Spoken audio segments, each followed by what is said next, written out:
राधे। अब हुआ ऐसा, बोला है प्रिय वृंदन छोड़ो, वो हाजिर है तेरा रखवाला।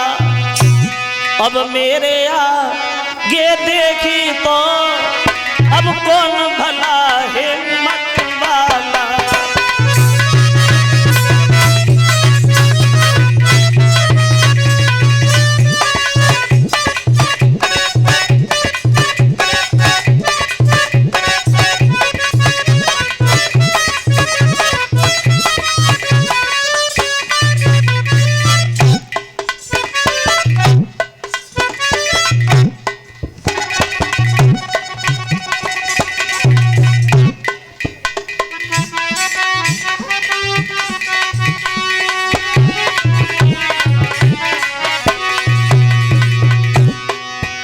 समझ पाई पवन रेखा, ये हमारे पति हैं या राक्षस है। मौका पा करके धोखा से नीचनी और कियो सती संभोग।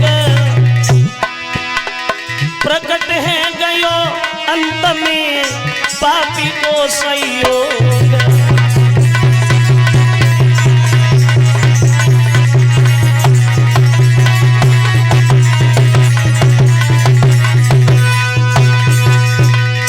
मौका पा करके उस राक्षस ने धोखा से नीच ने और कियो सती संभोग। और प्रकट है गयो अंत में वो पापी को संयोग। धोखा से उस राक्षस ने पवन रेखा के पतिव्रत धर्म को नष्ट कर दिया और बाद में फिर अपने रूप में आ गया। जो पवन रेखा ने ये दृश्य देखा तो पवन रेखा के पैरों के तले जमीन खिसक गई, खड़ी की खड़ी रह गई। कमीन तू, अरे तूने क्या किया? तूने तो मुझे मुंह दिखाने के लायक भी नहीं छोड़ा। अब मैं अपने पति के सामने कैसे जाऊं? मैं अपने पति को मुंह कैसे दिखाऊंगी? अगर ये बात मुझे पहले पता होती तू मेरा पति नहीं है तो मैं तुझे श्राप दे के भस्म कर देती, मैं तुझे जिंदा जला देती। लेकिन अब मैं श्राप देने के लायक भी तो नहीं रही। तो राक्षस कहने लगा पवन रेखा रो नहीं भैया, जो होना था वो तो हो गया। तुम्हें कष्ट है, कलश वाली कन्याएं सामने आ जाओ।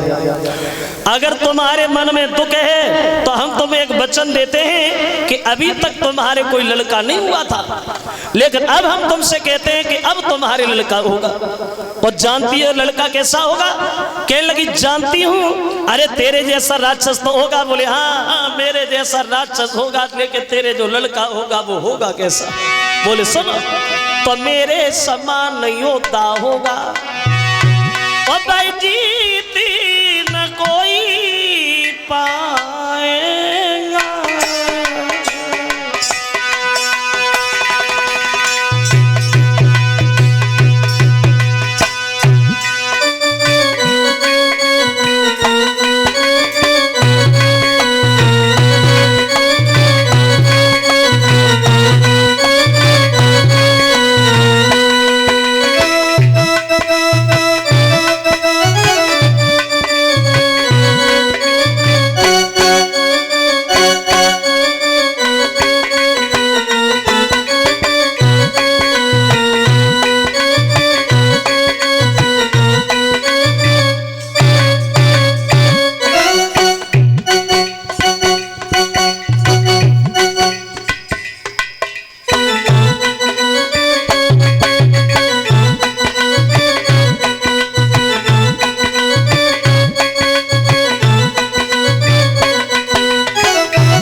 कैसा लड़का होगा?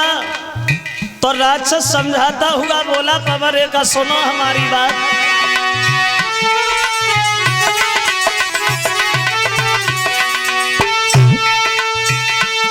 मेरे समान नहीं होगा, मेरे समान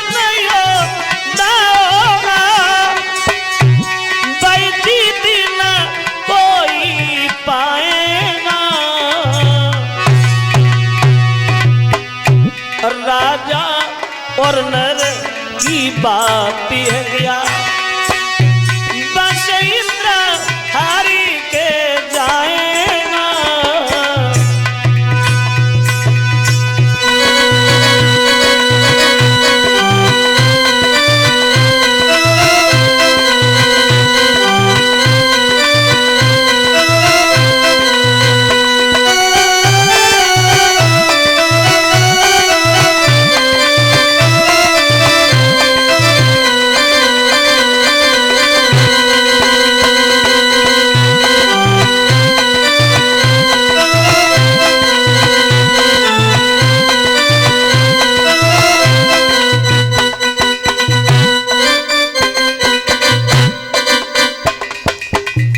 बड़ा बलवान होगा तेरा लड़का। इंसान की बात तो अलग है, देवता का राजा इंद्र भी उससे भय मानेगा, लेकिन एक कमी होगी तेरे पुत्र के अंदर। क्या? तो बोला